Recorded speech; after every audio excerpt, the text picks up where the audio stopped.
श्री राधे राधे। हर हर महादेव। ओम नमः शिवाय। स्वागत है भक्तों आपका अपने YouTube चैनल में। आइए आज हम आपके सामने भगवान शिव और माता पार्वती के जो सारे भारतवर्ष में मनाया जाने वाला पर्व है हरतालिका तीजा, जिसमें हमारी माताएं, हमारी बहनें हरतालिका तीजा व्रत को अखंड रूप से निर्जला रह करके रात्रि को जागरण करके इस व्रत को धारण करती हैं। इस व्रत को हम कैसे धारण करें, इस विषय पे चर्चा करें। हरतालिका तीजा व्रत को कैसे करना चाहिए, इसकी पूजन की विधि क्या है, इसके व्रत को करने का क्या फल है और हरतालिका तीजा की व्रत की महिमा क्या है और कथा क्या है।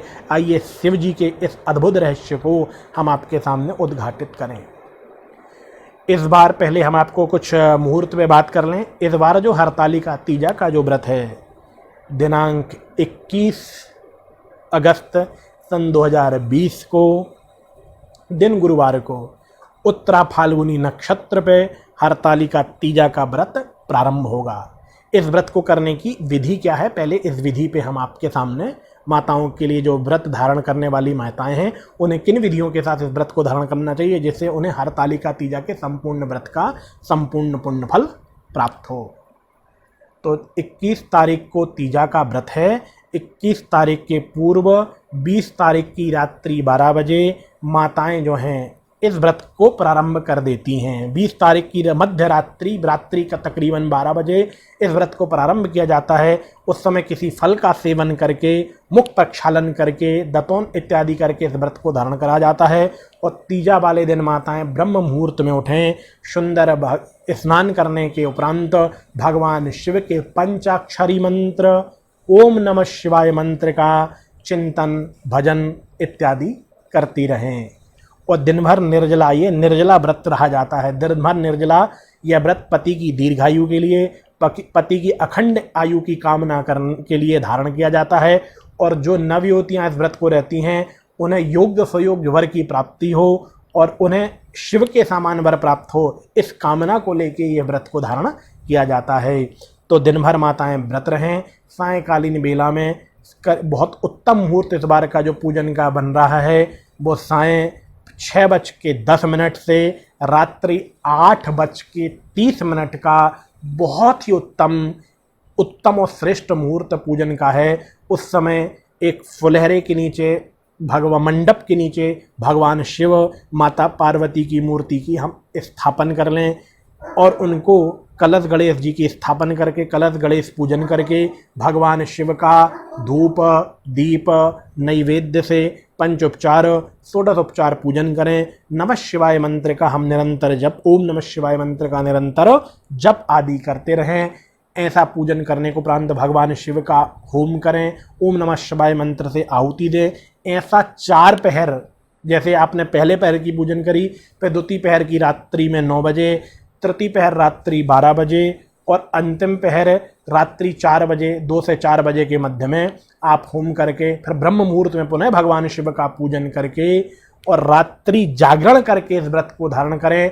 और भगवान शिव की प्रतिमा को किसी और सुंदर जलाशय में विसर्जित करके इस व्रत का पारण करने से इस व्रत का संपूर्ण पुण्य फल हमारी माताओं बहनों को प्राप्त होता है। ये मैंने संपूर्ण व्रत की विधि आपके सामने वर्णित कर दी, कैसे इस व्रत को धारण करना चाहिए, निर्जला व्रत रहना चाहिए, रात्रि का जागरण करना चाहिए, जितना हो सके भगवान शिव के पंचाक्षरी मंत्र का जप करना चाहिए।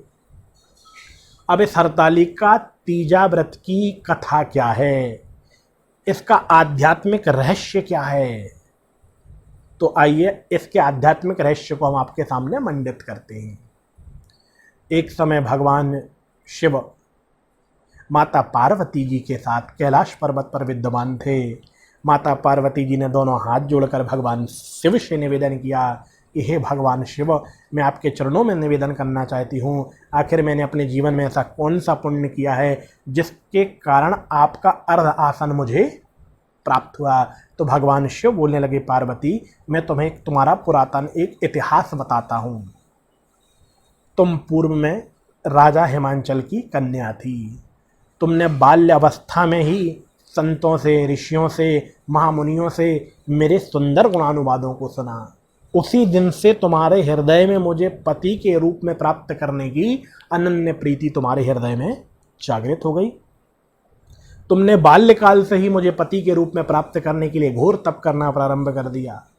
ठंड में जल में रह के, गर्मी में अग्नि में रह के तुमने मेरी घोर साधना करना प्रारंभ की। तुम्हारे इस प्रकार के तपस्वी जीवन को देख के तुम्हारे पिता राजा हिमाचल को तुम्हारे विवाह की चिंता होने लगी। परंतु उसी समय भगवान विष्णु ने देवर्षि नारद को तुम्हारे पिता के पास भेजा और बोलने लगे कि मुझे भगवान विष्णु ने भेजा है और स्वयं भगवान विष्णु आपकी कन्या के साथ आपका मंगलमयी विवाह संपन्न कराना चाहते हैं।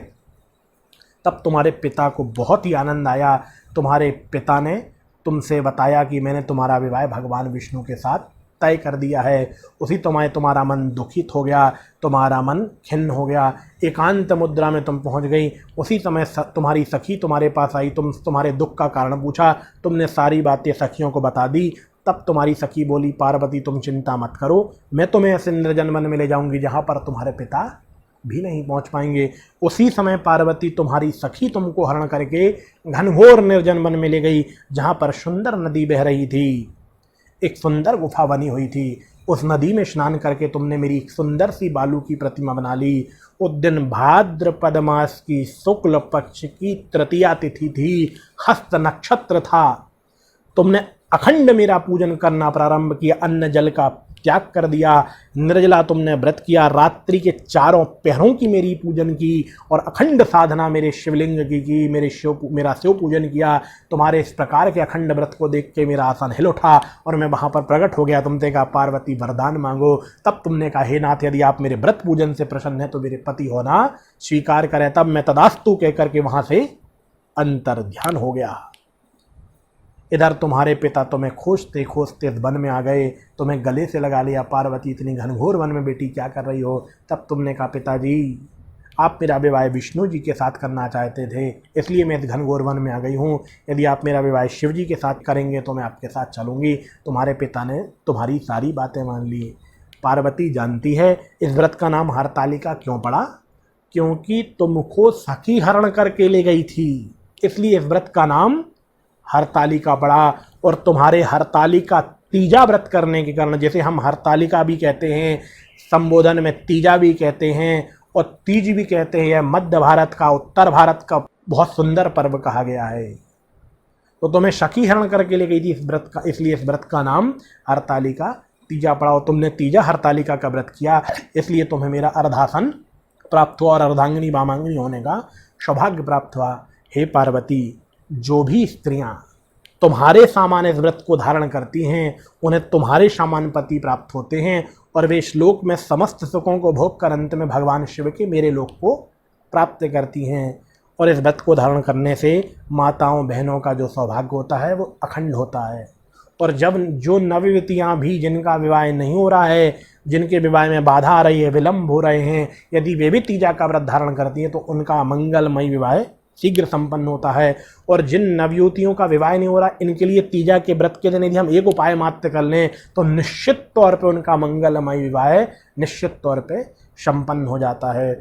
जब आप तीजा के व्रत का, जो नवयुवतियाँ हैं जिनके विवाह में बाधा आ रही है, जब भगवान शिव के तीजा व्रत का माताएं बहनें पूजन करें, आप भी उस मंडप के नीचे बैठ जावें, 108 बार भगवान शिव के ओम नमः शिवाय मंत्र का जप करें और भगवान शिव को थोड़ा सा मिश्री बेलपत्र अर्पित करके भोग लगावें और भगवान शिव के मंत्र का जप करें, ओम शिवाय चा शिवतराय नमः।